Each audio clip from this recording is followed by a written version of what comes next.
ഞാൻ മുമ്പ് പബ്ജിയുടെ ഒരു സക്സസ് സ്റ്റോറി ചെയ്തിട്ടുണ്ടായിരുന്നു. കമന്റ്സ് നോക്കിയപ്പോൾ മൊത്തം ഫ്രീ ഫയറിന്റെ ഫാൻസ്. എന്നാൽ പിന്നെ അതിനെപ്പറ്റി ഒന്ന് റിസർച്ച് ചെയ്യാന്ന് വിചാരിച്ചു.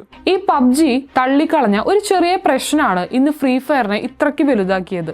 2017 ബാറ്റിൽ റോയൽ ഗെയിംസ് കളിക്കാനായിട്ട് എക്സ്പെൻസീവ് ആയിട്ടുള്ള ഫോൺസും സ്ട്രോങ് ആയിട്ടുള്ള ഇന്റർനെറ്റ് ഒക്കെ ആവശ്യമായിരുന്നു. പക്ഷേ ഇന്ത്യ, ബ്രസീൽ, ഇന്തോനേഷ്യ പോലുള്ള രാജ്യങ്ങളിലെ ലക്ഷക്കണക്കിന് ആളുകൾക്ക് ലോ എൻഡ് ആയിട്ടുള്ള സ്മാർട്ട് ഫോൺസേ ഉണ്ടായിരുന്നുള്ളൂ. അപ്പോഴാണ് ഗരേന ഫ്രീ ഫയർ ഉണ്ടാക്കിയത്.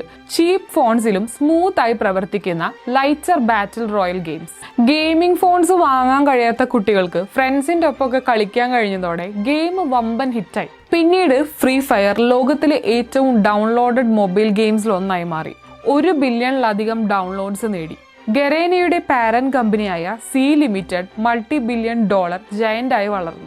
മറ്റുള്ളവർ ഇഗ്നോർ ചെയ്യുന്ന ആളുകൾക്കായി പ്രൊഡക്റ്റ് നിർമ്മിക്കുമ്പോഴാണ് ചിലപ്പോൾ ഏറ്റവും വലിയ ബിസിനസ് ഉണ്ടാകുന്നതെന്ന് അദ്ദേഹം തെളിയിച്ചു.